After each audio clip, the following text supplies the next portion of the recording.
In the business that you are running, what are some of the changing trends that you've seen over the last 3 months, 4 months, with lockdown, with, the economy coming to a halt? What are some of the big trends that you see are really manifesting themselves right now?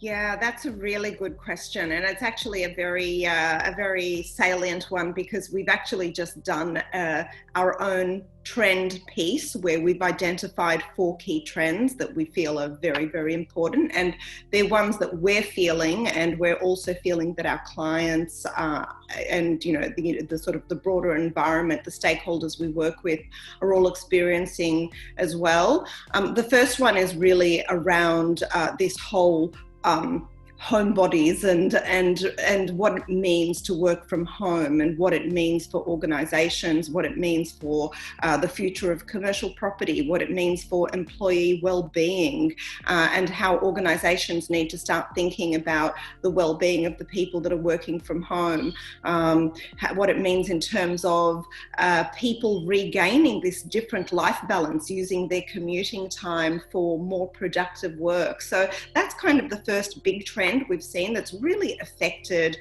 the way people are going about business. The second key one is around a very collaborative spirit that's emerged. And I think that's something that you obviously, will be very, very familiar with, but we've seen disparate businesses and disparate sectors actually working together to reboost the economy.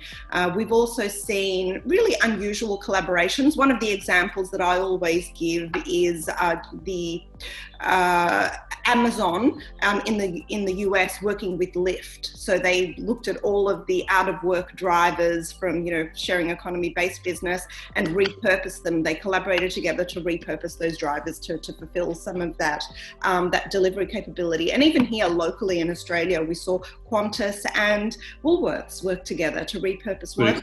Yeah. So I think that's a really interesting trend that we're seeing, and we think that it may actually result in new mergers and acquisitions as well. Some of these disparate businesses working together, but potentially it might also launch some whole new systems and models. Post GFC, we saw entire new systems come in to challenge previous systems. So we saw the sharing economy and the gig economy and cryptocurrency, to challenge the previous monetary system. And I think this collaboration that's happening and, between different types of businesses can potentially spark whole new business models and new systems as well. So I think that's a really exciting one that our clients are thinking about. Another really sort of key major trend pillar that we're looking at is this whole idea of necessary frugality. And I mean, it's inevitable. The nation needs to brace for a really tough period ahead. And it's a pity we didn't quite make our 30 years in Australia of uninterrupted, economic growth, or we'd only ever had, I think, 2 quarters, never officially in a recession, but we are now. And so I think there's this dual challenge. What we're seeing is there's a dual challenge of how do you cut costs, but at the same time innovate, because we are in this post-crisis innovation. It's necessary sort of innovation that needs to happen. And I think there's going to be this dichotomy where people will need to save, but at the same time, the businesses that are going to do well are the ones that are going to invest in talent.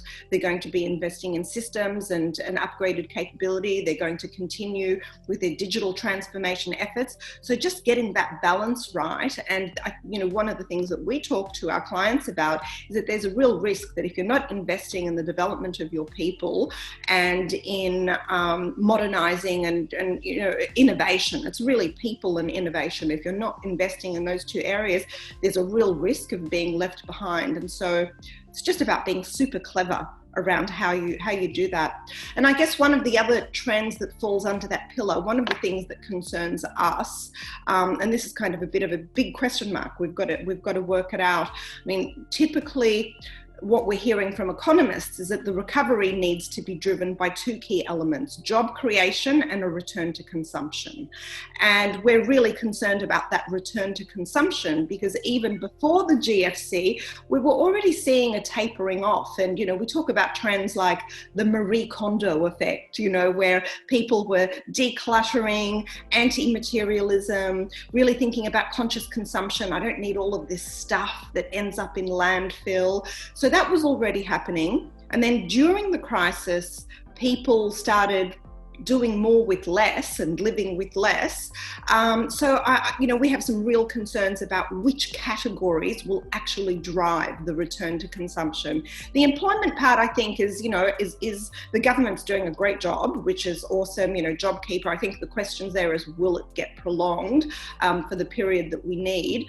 But I think in terms of consumption, we have some real concerns about we're not going to spend our way out of the recession like we did post GFC. So I think that's another one that sits under that frugality. There's going to be just different consumer behaviours that will just be exacerbated.